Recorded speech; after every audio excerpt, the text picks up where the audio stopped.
Bonjour les amis, on continue la lecture du chapitre 10 du livre des Actes des Apôtres et nous allons lire les versets 9 à 16 pour parler de la vision de Pierre.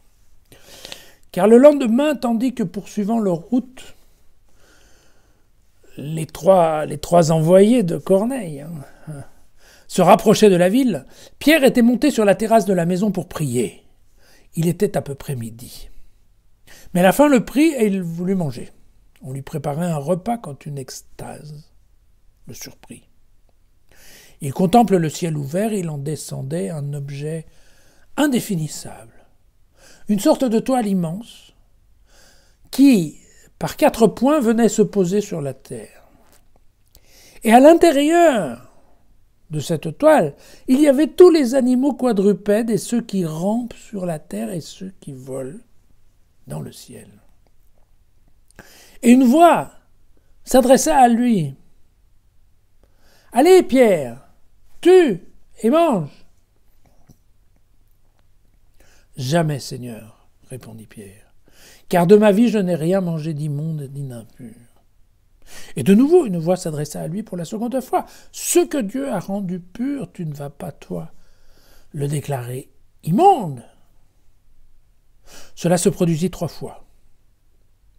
Et l'objet fut aussitôt enlevé dans le ciel.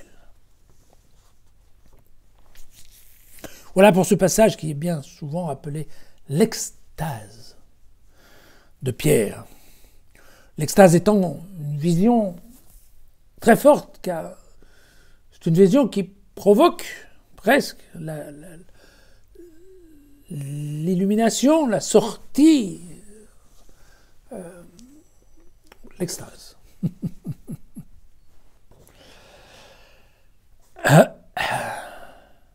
Un petit point de détail, les toits en Palestine sont plats.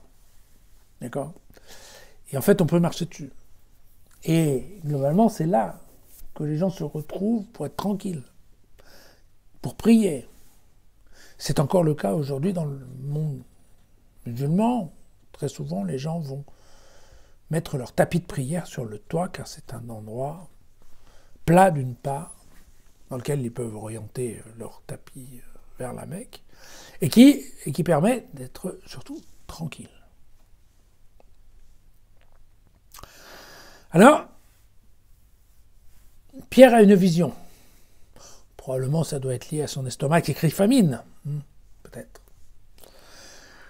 Cette vision, c'est celle de la totalité des espèces animales terrestres et du ciel telles qu'on les trouve dans le 1er chapitre de la Genèse, au niveau de la création, puis dans le 7e chapitre de la Genèse, au niveau du déluge.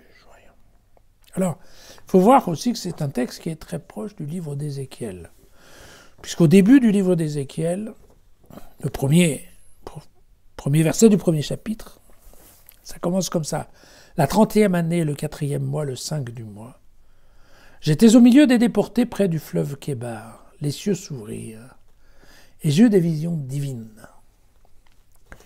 Donc, voilà dans quel cadre on se retrouve. Et vous avez bien compris qu'ici, nous sommes typiquement dans une discussion sur les aliments purs et impurs.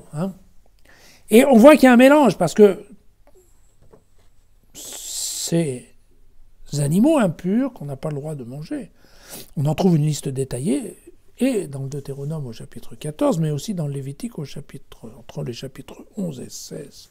C'est très long, mais tout est bien expliqué.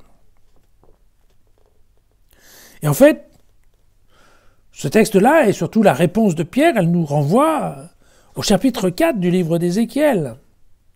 Je répondis, « Seigneur Dieu, je ne me suis jamais souillé. Depuis mon enfance jusqu'à aujourd'hui, je n'ai jamais mangé de bête crevée ou déchiquetée, et il n'est jamais entré dans ma bouche de viande immonde. » Et oui.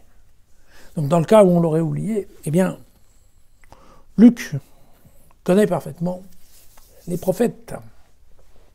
Pierre aussi, probablement.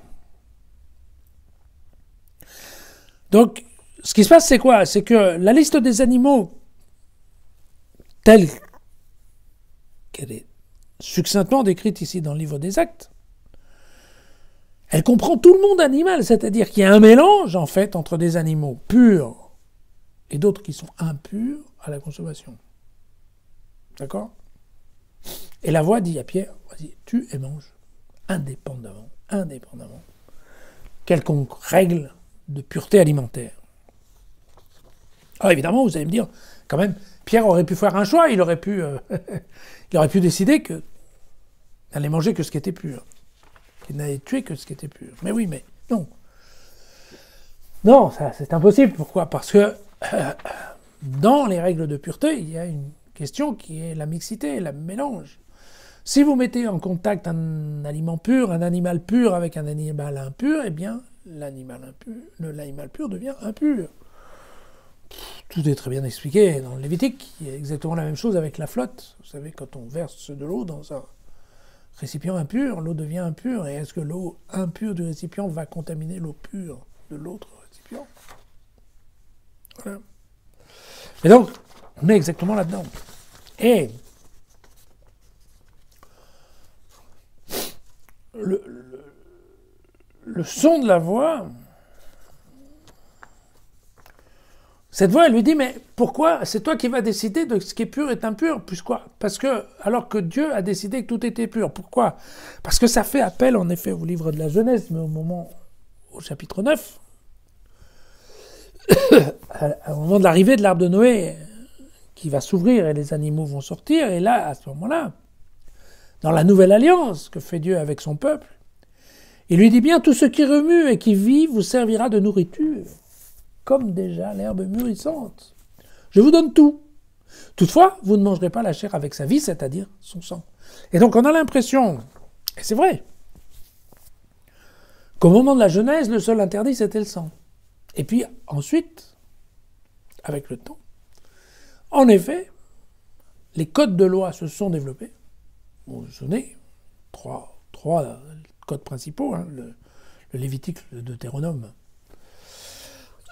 Et donc, on voit bien, et puis l'Exode, pardon, l'étape de la loi, hein, et donc on voit bien que ces trois codes-là vont se sophistiquer dans le temps, et que ce sont eux qui vont apporter de plus en plus des interdits, qui sont en fait des interdits bien souvent rabbiniques. Enfin, hein, voilà. C'est le culte qui va mettre en place des règlements pour interdire ceci ou cela. Et donc, vous doutez bien que, vous vous en souvenez, dans les évangiles, que ce soit Matthieu au chapitre 15 ou Marc au chapitre 7, ce n'est pas ce qui entre dans la bouche qui souille l'homme, c'est ce qui en sort, vous vous souvenez de ça? Et donc, bien entendu, Jésus rectifiait cette dérive réglementaire des Juifs. Mais là, c'est pas Jésus qui parle. La voix qu'on entend, on ne sait pas trop parce que ce n'est pas vraiment précisé, mais il est possible que la voix en question soit plus Dieu que Jésus. On ne sait pas. Ce n'est pas très bien défini. Mais c'est bien dans le cadre d'une théophanie. Dieu est en train de dire, mets de côté toute cette partie-là, des règlements, chasse ces histoires de règles d'impureté et mange. Voilà. Vous voyez bien que le livre des Actes parle bien de révolution pour ne pas dire de provocation. À demain.